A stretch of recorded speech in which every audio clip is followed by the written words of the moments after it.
La tapa del ataúd estaba a medio cerrar cuando mis manos se detuvieron solas. No las moví yo. Algo dentro de mí se negó a empujar esa madera los últimos 10 centímetros. El rostro de aquel muchacho de 15 años no tenía el color de los muertos que yo había enterrado durante toda mi vida. Tenía calor. Lo sentí salir de su frente cuando me incliné y eran las 2 de la tarde, casi 3 días después de su fallecimiento. Me quedé con la tapa entre las manos, suspendida en el aire, sin poder bajarla ni levantarla. El sacristán me preguntó si pasaba algo. No supe qué responder, porque lo que pasaba no tenía nombre en mi oficio. Eso fue en octubre, y a partir de ese día no volví a cerrar el ataúd de nadie nunca más. Mi nombre es Giancarlo Veronesi. Fui sepulturero y encargado del Camposanto durante 39 años, primero en un pueblo de la provincia de Bérgamo y después en Asís. He cavado más de 1.400 fosas con estas dos manos. He cerrado más ataúdes de los que puedo contar, de ancianos, de jóvenes, de recién nacidos que cabían en una caja del tamaño de una hogaza de pan. Yo no creía en milagros, creía en la cal, en la profundidad reglamentaria de 2 metros, en la madera de pino que se pudre en 7 años y la de roble que aguanta 20. Eso era todo lo que yo creía.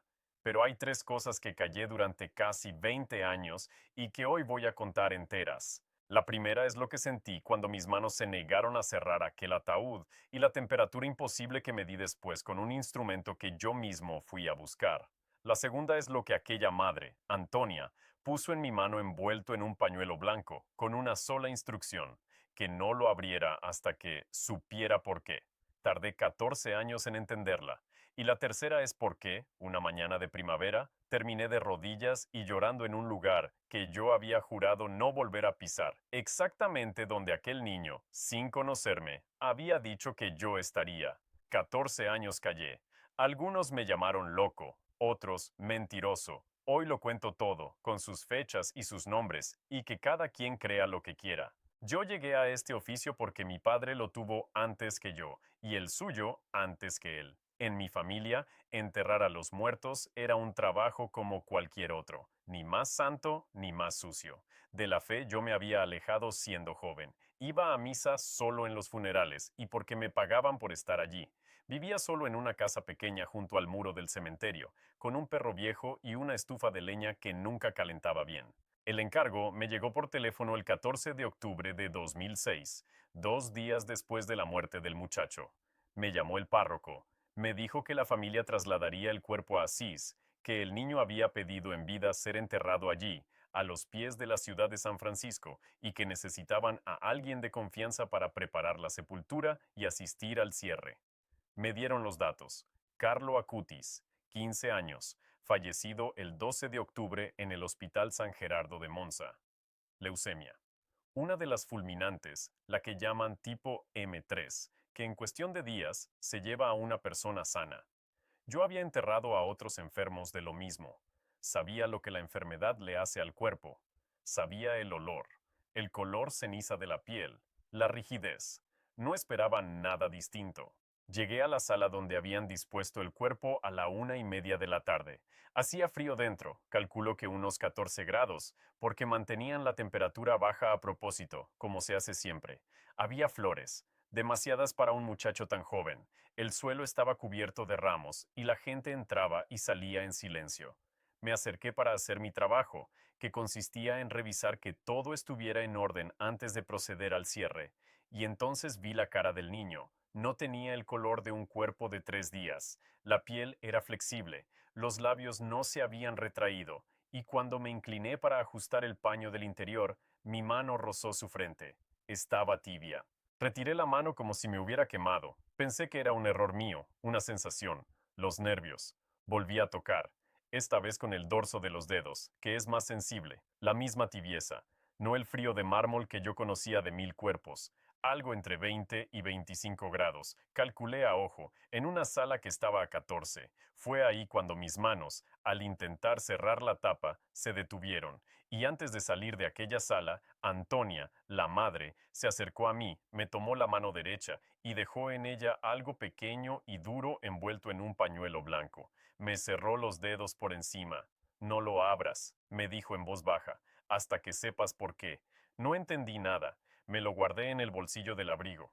Y lo que esa cosa contenía, 14 años después, me iba a poner de rodillas. Pero esa tarde yo todavía pensaba que había un error, y los errores se corrigen con instrumentos. Salí al pasillo con el pulso disparado. Me dije que un sepulturero no mide temperaturas, que eso era cosa de médicos, y que seguramente la calefacción de la sala estaba más alta de lo que yo creía. Tenía que comprobarlo con algo que no fuera mi mano. En mi furgoneta, en la caja de herramientas, guardaba un termómetro digital de los que usaba para controlar el fraguado del cemento en invierno, porque por debajo de 5 grados la mezcla no agarra. Un Lafayette, modelo viejo pero fiable, que yo calibraba cada otoño con agua y hielo a 0 grados. Fui a buscarlo. Mientras cruzaba el patio, miré el reloj de la iglesia. Las 2:10 de la tarde. Volví a entrar. Esperé a que la sala quedara un momento sin gente, lo cual me costó porque no paraba de llegar fila. Acerqué el termómetro a la frente del muchacho, sin tocarlo apenas, con la sonda de contacto. Esperé los segundos que tarda en estabilizarse. Marcó 27 grados centígrados. 27. En una sala refrigerada a 14, en un cuerpo muerto desde hacía casi 60 horas. Yo sabía, porque lo había visto un millar de veces, que un cadáver pierde aproximadamente 1 grado por hora durante las primeras horas hasta igualarse con el ambiente. A las 60 horas, ese cuerpo tenía que estar a 14 grados, la temperatura de la sala. Ni uno más. Pensé que el termómetro estaba estropeado. Lo apagué y lo encendí. Lo apreté contra mi propia muñeca. Marcó 36,4, lo normal en un vivo. Funcionaba perfectamente. Volví a la frente del niño. 27,1. Y ahí el problema dejó de ser una sensación de mis dedos. Ahora era un número. Un número que, según todo lo que yo había aprendido en 39 años de oficio, no podía existir. No me bastó. Necesitaba descartar que fuera un fallo de un solo aparato. Salí de nuevo, conduje hasta la farmacia del pueblo más cercano, que estaba a 6 kilómetros, y compré un termómetro digital nuevo, de los clínicos, sin estrenar en su caja precintada. Me costó 18,000 liras de las de entonces. Lo abrí en el coche, le puse la pila, lo probé en mi axila. 36,6, correcto. Regresé. Eran ya las 3:30 de la tarde. Habían pasado casi 90 minutos desde mi primera medición. Si el cuerpo seguía las leyes de la naturaleza, ahora estaría aún más frío, acercándose a los 14 grados de la sala. Acerqué el termómetro nuevo a la frente, 26,8 grados. Solo había perdido 3 décimas en 90 minutos. Un cuerpo muerto no hace eso. Un cuerpo muerto a esa altura ya no genera ningún calor, solo se enfría hacia el ambiente, y éste se mantenía como si por debajo de aquella piel hubiera algo todavía encendido, una brasa que no se apagaba. Me senté en una silla de la sala con los dos termómetros en la mano, uno en cada palma, mirándolos como si fueran a darme una explicación. La gente entraba y salía. Una mujer rezaba el rosario en voz baja. Yo no rezaba. Yo intentaba encontrar la falla. Tenía que haber una falla, porque la alternativa era impensable. Llamé a un conocido, Bruno, que había trabajado de celador en un hospital y entendía algo de estas cosas. Le expliqué los números sin decirle de quién se trataba. Le pregunté si había alguna enfermedad, algún medicamento, algo que pudiera mantener caliente un cuerpo después de 3 días. Se quedó callado al otro lado. Luego me dijo que ni la fiebre más alta antes de morir explicaba eso, porque la fiebre se apaga con el corazón. Me dijo, textualmente, que dejara de beber. No había bebido. Esa era justamente la cuestión. Estaba más sobrio que nunca en mi vida, y por eso lo que veía me aterraba. Apunté los números en el reverso de un sobre que llevaba en el bolsillo, con la hora de cada medición, porque algo me decía que iba a necesitar pruebas. 27 a las 2:10, 27,1 a las 2:15, 26,8 a las 3:30. 3 mediciones, 2 termómetros distintos, una sala a 14 grados. Guardé ese sobre. Todavía lo tengo. Y cuando levanté la vista del papel, una de las mujeres que rezaban junto al ataúd me estaba mirando fijamente. Se acercó. Me dijo en voz muy baja que ella era enfermera, jubilada, y que llevaba 2 días viniendo a velar al muchacho porque había sido amigo de su nieto. Me preguntó si yo también lo había notado. Le pregunté qué cosa. Que no huele, me dijo. Y tenía razón. Un cuerpo de casi 3 días, sin embalsamar, en aquella época, todavía no lo habían tratado de ninguna manera especial. Tenía que oler. Es lo primero que aprende un sepulturero. El olor llega antes que la vista. Yo lo conozco mejor que nadie. Aquella sala olía a flores, a cera de las velas y a nada más. Me acerqué a propósito, contra todo respeto, y aspiré junto al rostro del niño. Nada, solo un olor levísimo, casi dulce, que no supe identificar y que no se parecía a la muerte. La enfermera, que se llamaba Pierina, me contó que había trabajado 31 años en geriatría y que había amortajado a cientos de ancianos.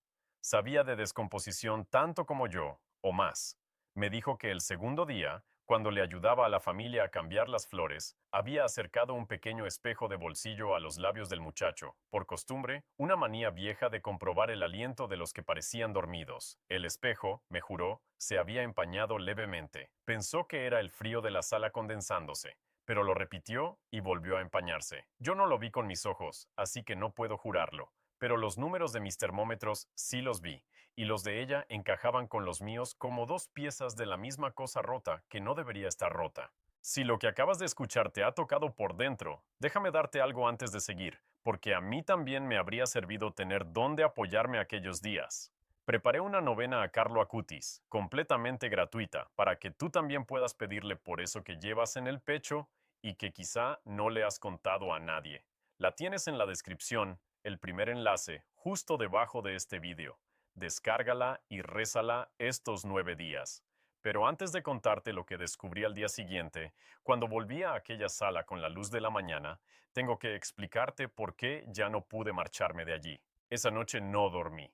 Volví a mi casa junto al muro del cementerio, encendí la estufa que nunca calentaba y me senté con el sobre lleno de números delante.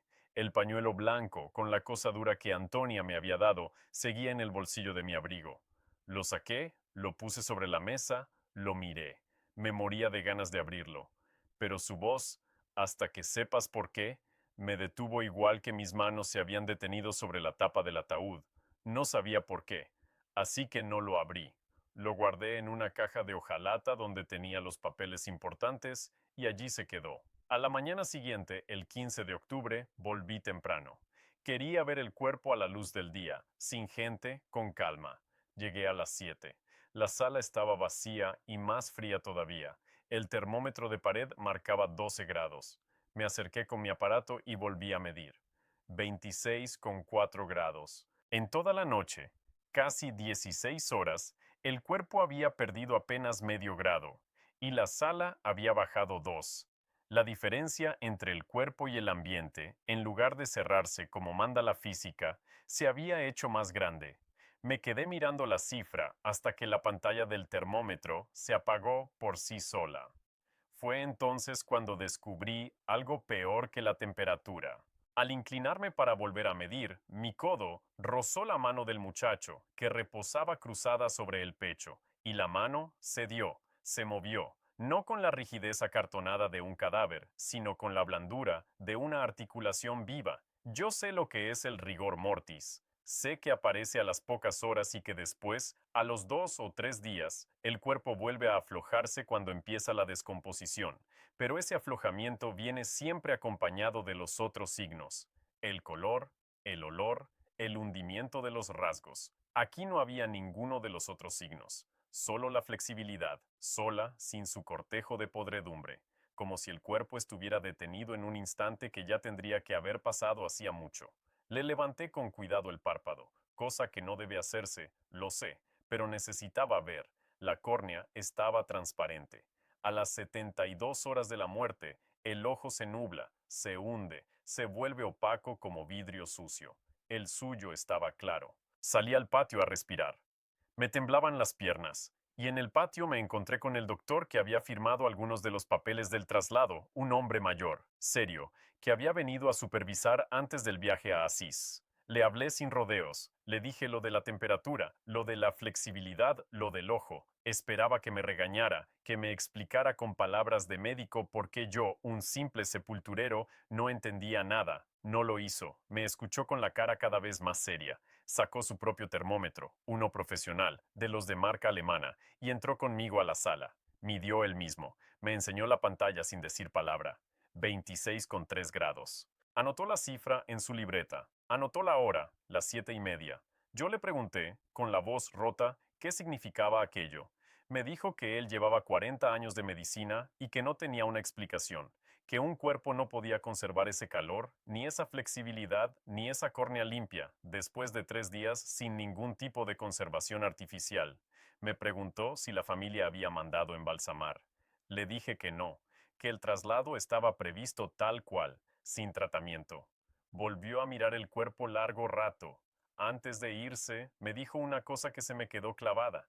Me dijo que él había visto morir a mucha gente buena, a santos de pueblo, a mujeres que rezaban el rosario cada día de su vida, y que todos, sin excepción, se enfriaban y se descomponían como cualquiera, que la bondad no cambiaba la biología, que por eso lo que estaba viendo no lo entendía, porque rompía la única regla que él creía firme. Y entonces me hizo una pregunta que me cambió la mañana.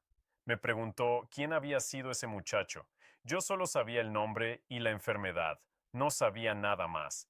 Y me di cuenta de pronto de que en 2 días yo había medido aquel cuerpo con 2 termómetros, había estudiado su piel, su mano, su ojo, y no me había preguntado ni una sola vez quién era la persona que había vivido dentro de él, como si fuera un objeto, como había tratado yo a todos los muertos durante 39 años, objetos que había que meter bajo tierra.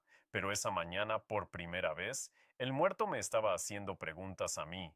Decidí averiguar quién había sido Carlo Acutis. Pregunté a la madre, a Antonia, pero no me atrevía a abordarla con mis números y mis dudas. Estaba destrozada, aunque con una serenidad que no encajaba con el dolor de una madre que acaba de perder a su único hijo de 15 años.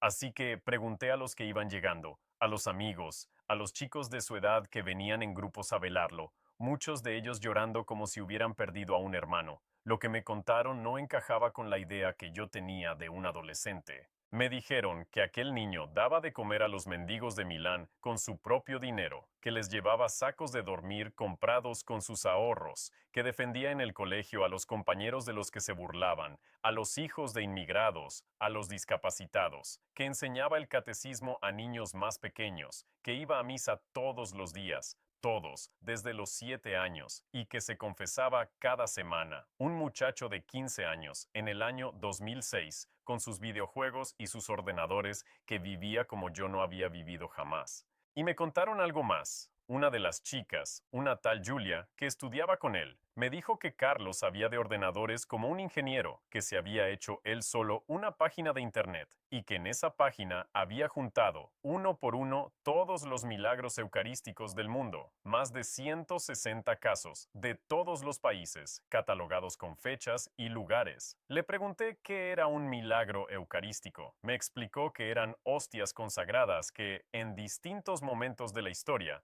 se habían convertido en carne y sangre de verdad, y que la ciencia había estudiado algunas y no había sabido explicarlas. Carne que no se corrompe. Sangre que sigue siendo sangre humana siglos después. Me quedé helado en mitad del patio, porque yo tenía delante, dentro de aquella sala, un cuerpo de 3 días que no se corrompía, que conservaba calor, que tenía la carne flexible, y el muchacho que había dentro de ese cuerpo había pasado su corta vida coleccionando, precisamente, casos de carne que no se corrompe. No supe qué pensar. Le pedí a Julia que me anotara la dirección de la página de internet. La apunté en el mismo sobre de los números. Me dije que en cuanto pudiera, buscaría un ordenador y la miraría, porque algo en todo aquello formaba un dibujo que yo no quería ver, pero que ya no podía dejar de mirar. Esa noche, en mi casa, volví a sacar el pañuelo blanco de la caja de hojalata. Lo sostuve. Pesaba poco. Por la forma parecían dos cosas, una redonda y otra alargada. Hasta que sepas por qué. Yo no sabía por qué. pero empezaba a sospechar que el por qué tenía que ver con todo aquello, con la carne que no se pudre, con los milagros que aquel niño había coleccionado como otros coleccionan cromos. El traslado a Asís se hizo unos días después. Yo viajé con el cortejo, porque me habían encargado la sepultura allí. Y antes de partir ocurrió algo que durante años no le conté a nadie, porque pensé que se reirían de mí. La mañana de la salida fui a la sala por última vez para asistir al cierre definitivo del ataúd, el que ahora sí sería para siempre. Esta vez no era yo quien debía cerrarlo, sino los de la funeraria, pero quise estar, y mientras ellos preparaban la tapa, miré el rostro del niño una última vez. Tenía una expresión distinta, no sé explicarlo bien. Los muertos no cambian de cara, la cara que tienen es la que tendrán para siempre. Pero aquel rostro, que el primer día me había parecido sereno, esa mañana me pareció que sonreía. Una sonrisa mínima en la comisura de los labios que yo habría jurado que no estaba 2 días antes. Pensé que eran imaginaciones mías, el cansancio, las noches sin dormir.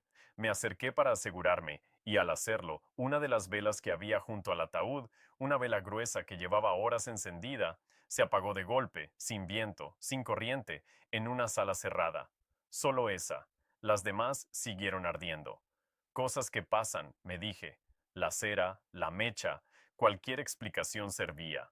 Pero me fui de aquella sala con un peso en el pecho que no me abandonó en todo el viaje a Asís. Y aquí debo contar algo que me había callado del primer día, porque solo ahora cobra sentido. Cuando el 14 de octubre llegué por primera vez y vi el cuerpo, antes de medir nada, antes de tocar la frente, había sentido el impulso absurdo de pedirle perdón al muchacho. No sé por qué.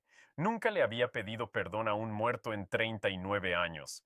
Pero algo en aquel rostro me hizo sentir que yo, con mi vida vacía, con mi fe abandonada, con mi manera de tratar a los muertos como sacos de tierra, le debía una disculpa a aquel niño de 15 años que había vivido más que yo en mucho menos tiempo. Ese era el cuarto cabo suelto que no entendí entonces. ¿Por qué un hombre que no rezaba sintió, ante un desconocido, la necesidad de arrodillarse por dentro? La respuesta llegaría, pero mucho después. En Asís preparé la fosa yo mismo. Quise hacerlo con mis manos, no dejarlo a los peones. Cavé la tierra de aquella ciudad que huele a piedra y a romero, a los pies de la basílica, en un terreno seco y rojizo. Medí la profundidad, 2 metros, la reglamentaria. Revisé el drenaje, porque la humedad es lo que acelera la descomposición, y yo, sin saber bien por qué, quería que aquel cuerpo estuviera lo más seco posible, como si quisiera ayudarle a conservarse. El día del entierro hubo mucha gente. Vino el obispo. Rezaron. Yo me quedé atrás, con mi pala, esperando el momento de hacer mi trabajo. Y cuando bajaron el ataúd y empecé a echar la tierra, sentí que estaba cometiendo un error. No el error de enterrarlo, sino el de tratarlo como a los demás. Algo me decía que aquel cuerpo no estaba realmente muerto del todo, o que su muerte no era como las otras. Eché la tierra despacio, casi con cuidado de no hacerle daño, lo cual es una locura, porque a un muerto no se le hace daño. Esa fue la última fosa que cerré con la convicción de un sepulturero. A partir de entonces, cada vez que tenía que enterrar a alguien, las manos me temblaban. Veía el rostro de Carlo en cada ataúd, y un año después pedí que me cambiaran de tarea. Me dediqué al mantenimiento del cementerio, a las flores, a los caminos, a todo menos a cerrar ataúdes. Mis compañeros pensaron que me había vuelto viejo y miedoso. Tal vez tenían razón, pero la razón verdadera era otra, y no me atrevía a decirla. Volvamos a aquellos primeros días, porque hubo algo más que descubrí y que durante mucho tiempo no supe encajar. Cuando por fin encontré un ordenador en la biblioteca del pueblo y escribí la dirección de la página que Julia me había anotado, me pasé una tarde entera mirando los milagros eucarísticos que aquel niño había recopilado.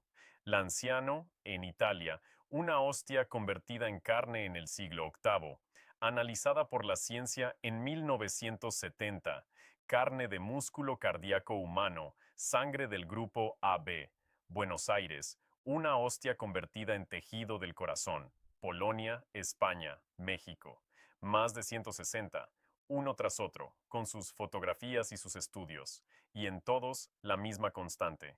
Tejido vivo que no se corrompía con el tiempo.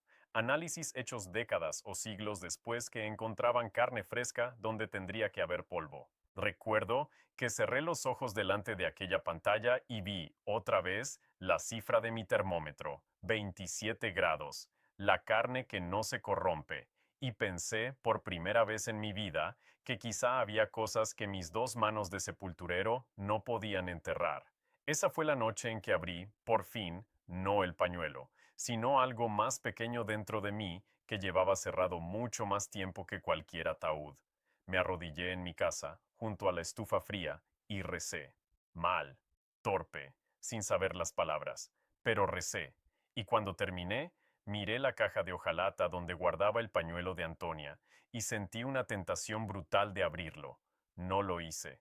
Todavía no sabía por qué, pero estaba más cerca de saberlo. Desde aquel día, llevo siempre conmigo un rosario hecho en memoria de Carlo, con las cuentas en forma de pequeñas rosas, como las que crecen en los jardines de Asís. No hace milagros, no es una reliquia, no lo bendijo él ni nada parecido. Es, sencillamente, mi manera de rezarle cada mañana, yo que no había rezado en 40 años. Lo dejé también en la descripción, el primer enlace debajo de este vídeo, por si tú quieres llevarlo contigo o regalárselo a alguien que esté pasando un momento oscuro.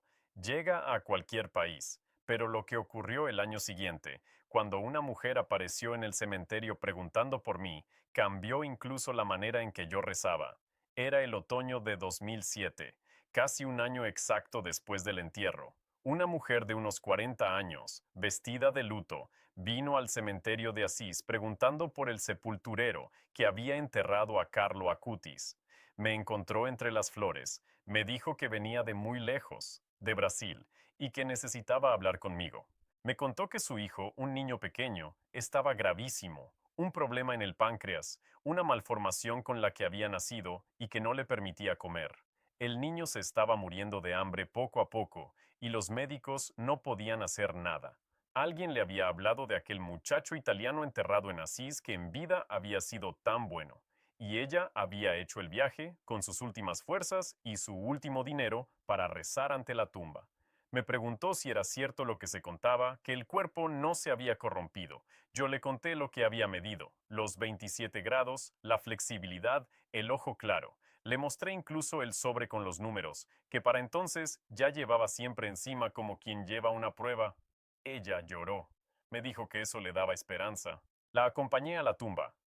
Rezó.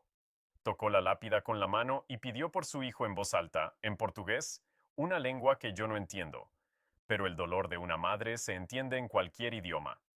Antes de irse, me dijo el nombre de su niño para que yo también rezara por él. Lo anoté en mi sobre, junto a los números. El niño se llamaba Mateus. Vivían en una ciudad llamada Campo Grande. No volví a saber de ella durante años, pero anoté esa fecha y ese nombre, sin imaginar que aquel niño moribundo del páncreas se convertiría mucho después en algo que el mundo entero conocería. Aquel encuentro me dejó intranquilo por una razón distinta. Esa mujer me había hablado de Carlo como de alguien que todavía podía hacer algo, que todavía estaba, de alguna manera, presente.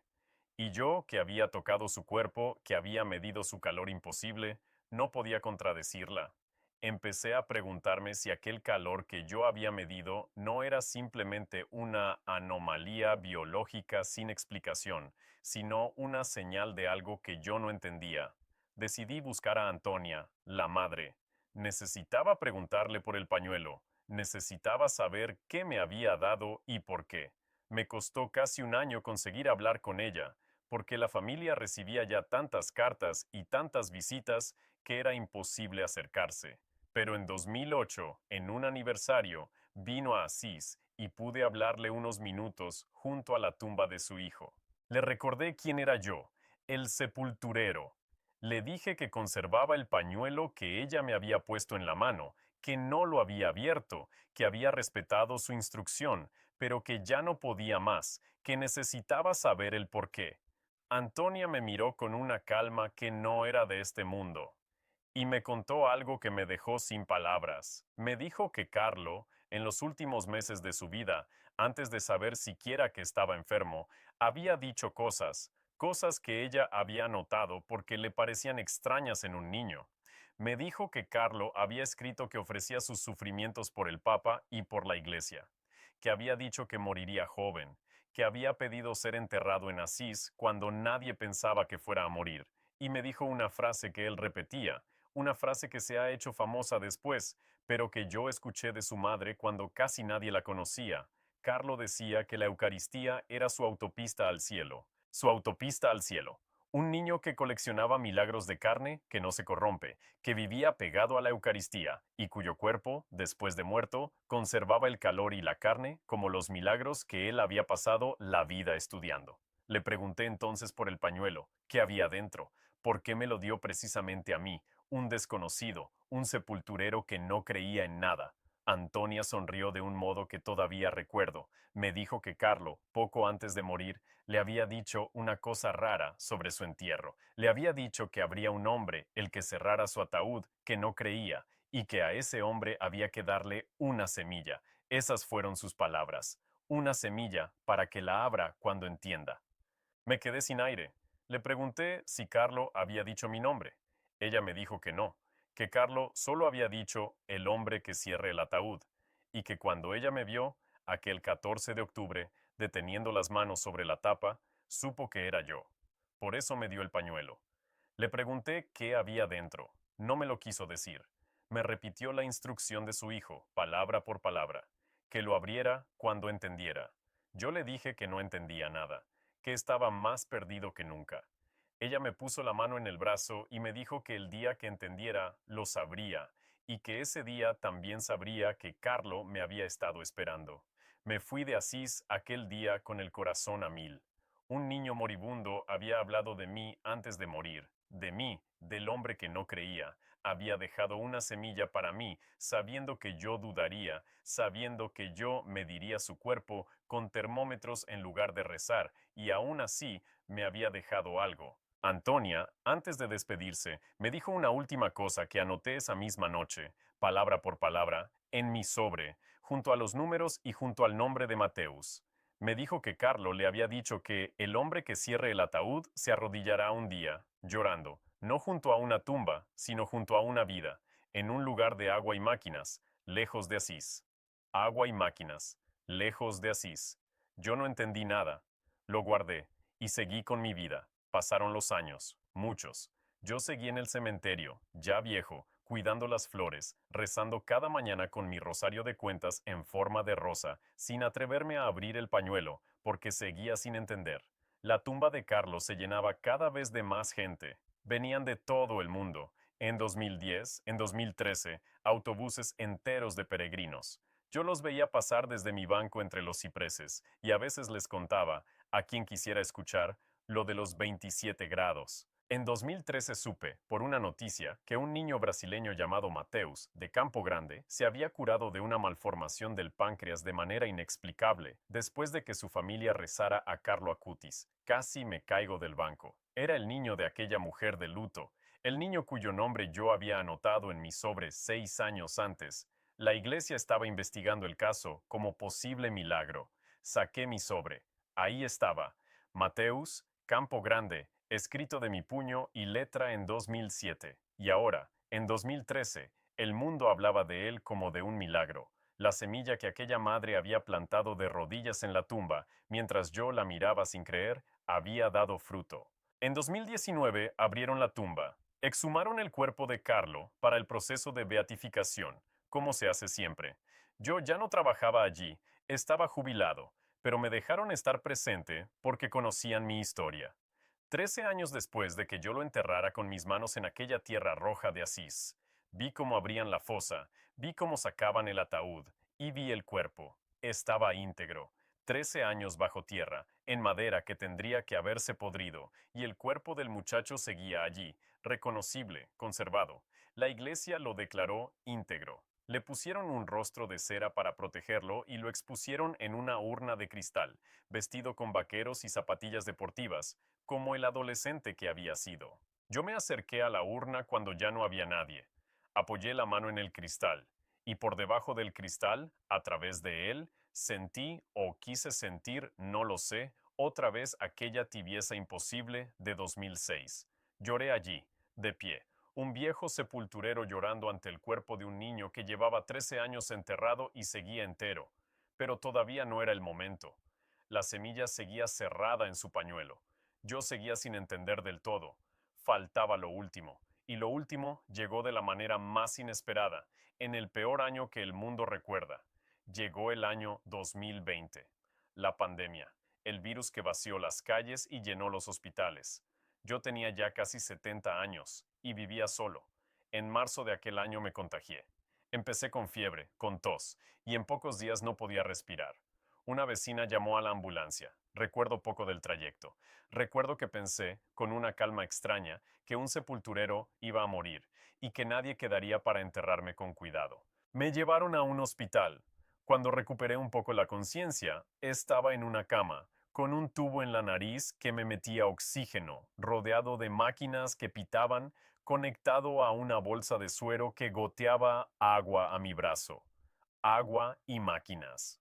Pregunté a una enfermera, con el poco aire que tenía, dónde estaba. Me dijo el nombre del hospital. Estaba en Monza, en el Hospital San Gerardo de Monza, el mismo hospital donde Carlo Acutis había muerto el 12 de octubre de 2006. El mismo lugar. Yo, que vivía en Asís, había sido trasladado por la saturación de camas, en plena pandemia, a un hospital a más de 500 kilómetros, al único hospital del mundo que tenía un significado en mi historia, al lugar exacto donde había empezado todo. Agua y máquinas, lejos de Asís. Las palabras de Carlo, dichas a su madre 14 años antes, las palabras que yo había anotado sin entender, se cumplían letra por letra. Un lugar de agua y máquinas, lejos de Asís, donde yo me arrodillaría llorando junto a una vida. Esa noche, en aquella cama, con la mascarilla de oxígeno y el suero, pedí a la enfermera casi sin voz un favor. Le dije que en el bolsillo de mi abrigo, que estaba en la bolsa de mis cosas, había una caja de hojalata y dentro un pañuelo blanco. Le rogué que me lo trajera. No sé por qué se lo pedí en ese momento. Solo supe, de repente, con una certeza total, que había llegado el día, que ya entendía, que ya sabía por qué.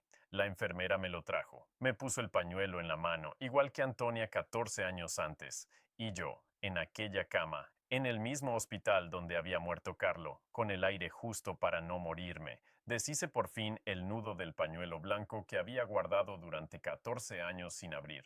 Dentro había dos cosas.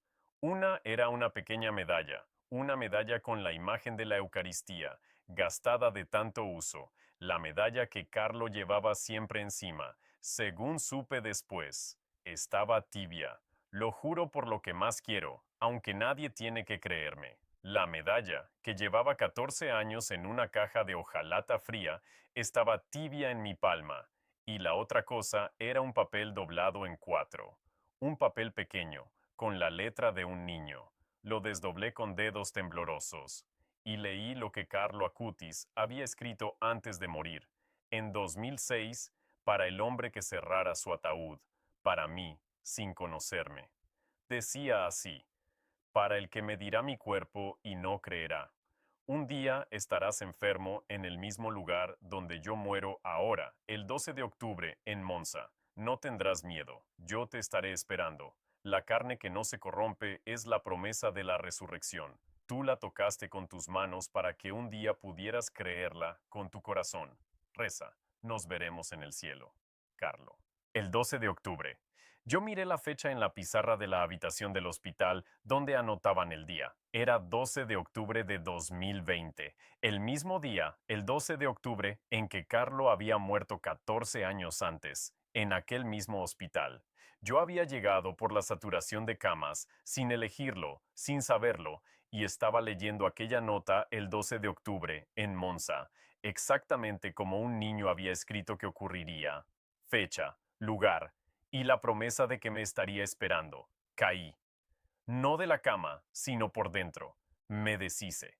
Un viejo sepulturero de casi 70 años, con un tubo de oxígeno en la nariz, llorando como no había llorado nunca en su vida, apretando contra el pecho una medalla tibia, y un papel escrito por un niño que llevaba 14 años muerto y que, sin embargo, acababa de hablarme directamente, a mí, por mi nombre, que no era mi nombre, por mi oficio, que él había adivinado. Entendí, por fin, por qué mis manos se habían negado a cerrar aquel ataúd.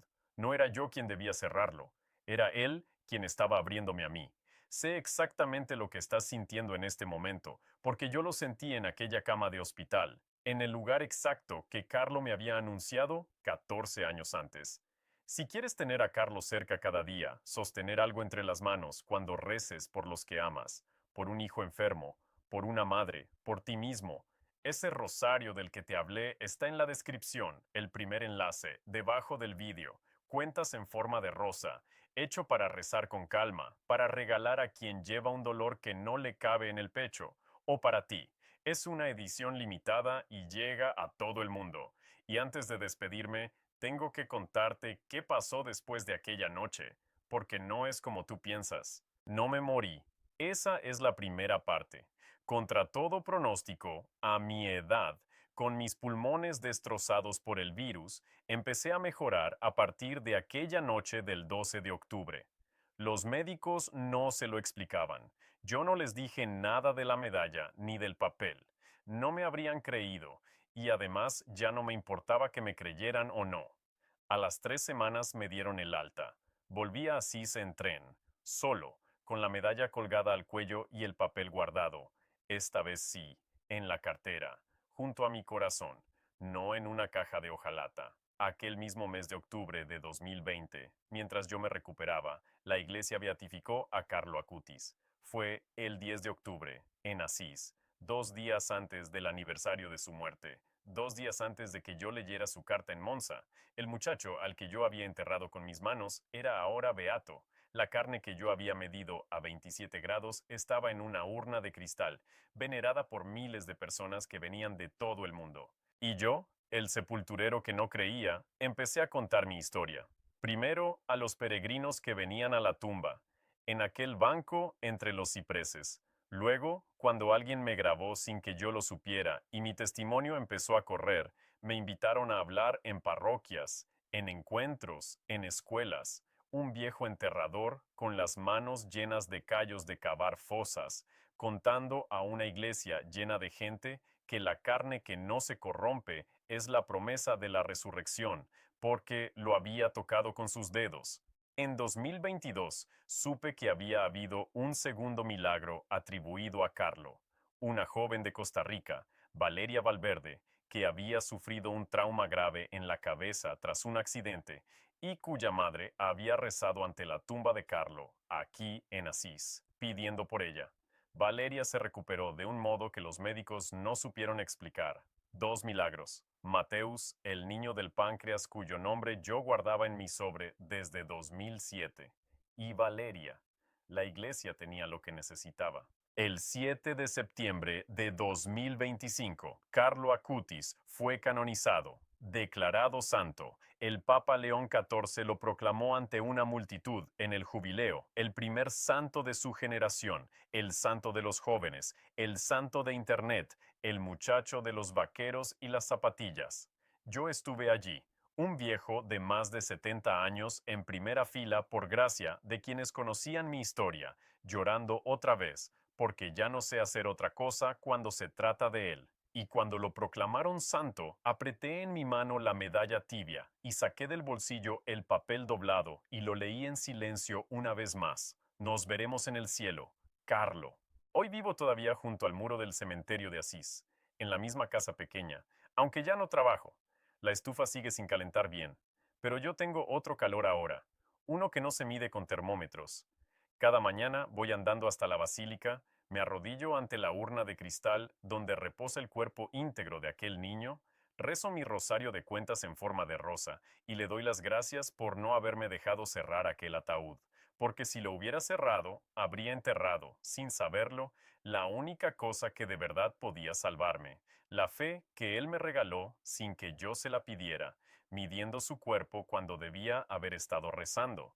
Las personas me preguntan a veces si no me da vértigo haber sido elegido, yo, un hombre que no creía, para guardar una semilla durante 14 años. Yo les respondo siempre lo mismo, y es lo último que quiero decirte a ti también. Yo enterré a miles de personas en 39 años, y a todos los traté como tierra que vuelve a la tierra.